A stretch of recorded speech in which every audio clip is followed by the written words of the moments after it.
You remember the first time you gave in. It wasn't big. It didn't hurt. It was something small.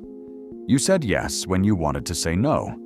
No one forced you. No one threatened you. But something inside you whispered, if you refuse, you'll lose this. The dog sits.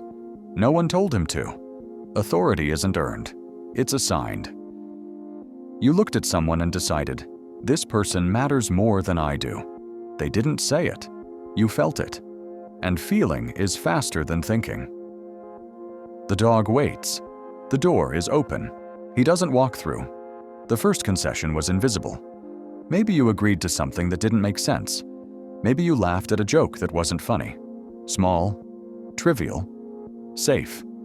But it happened again and again. 3 times, 10 times, until it stopped being a choice. It became a pattern. The dog moves before the gesture is finished. You didn't notice when you started to anticipate, to adjust, to shape your reactions to the other person's mood. It wasn't fear. It was something more subtle. You called it care, attention, respect. But respect doesn't make you disappear. Intermittent affection trains faster than force. Sometimes they were kind. Sometimes they saw you. And in those moments, you felt it was worth it. That it wasn't submission. It was connection. You didn't know you were being trained to wait for crumbs. Now no one needs to give orders. You already know. You've learned the signals, the tone of voice, the heavy silence, the way they breathe before speaking. The dog stops mid-step. There was still no command. You started to self-correct, to change the subject before it got uncomfortable, to laugh at the right moment, to stay quiet when something inside you was screaming. This is not maturity. This is trained fear. Then it happened. Something crossed the line. Clear. Undeniable. They said something cruel. They did something unfair. And you stayed silent. They didn't deserve your silence. You still gave it. Why? Because disobedience was no longer an option. Not because they were strong, but because you were afraid of who you would be without that bond, even if that bond hurt you. You call it loyalty because admitting the truth would shatter who you think you are. And here is the truth you avoid. You don't obey because they deserve it. You obey because disobedience threatens your identity. A good dog doesn't question. A good dog waits. A good dog stays. This is no longer a behavior. It's who you became. Relational obedience. I will never repeat that name. But now you know what it is. It's when you disappear so the bond can remain. Your body remembers what your mind forgot. The tension in your shoulders when you hear their name. The tightness in your stomach before replying to a message. The exhaustion that sleep doesn't fix. This isn't stress. It's accumulated cost.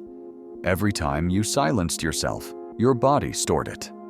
Every time you swallowed anger, it got stuck in your throat. Every time you smiled when you wanted to cry, something inside you hardened. You carry it now. Weight, exhaustion, a tension with no name that never leaves. You think this is normal, that everyone feels this, that it's part of loving, of respecting, of being present.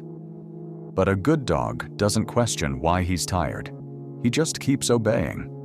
And the worst part isn't the obedience. The worst part is that you started to believe you deserve this exhaustion. That if you felt light, it would mean you don't care enough. So you carry it, and carry it, and carry it, until you forget what it was like to be whole, until you normalize the weight as if it were part of you. The dog remains seated. There is no one there. Do you see it? No one even needs to be giving orders anymore. You obey on your own now. Their voice became yours. Their control became yours. You are the trainer and the trained. And this lasts forever. Because obedience isn't loud. Dogs aren't either. You're still waiting. Waiting for permission. Waiting for approval. Waiting for the day when, if you're good enough, they'll finally see you. But they already see you. They see someone who stays. Someone who gives in. Someone who won't leave. And why would they change? The dog remains seated. There is no one there. Do you know what's most frightening?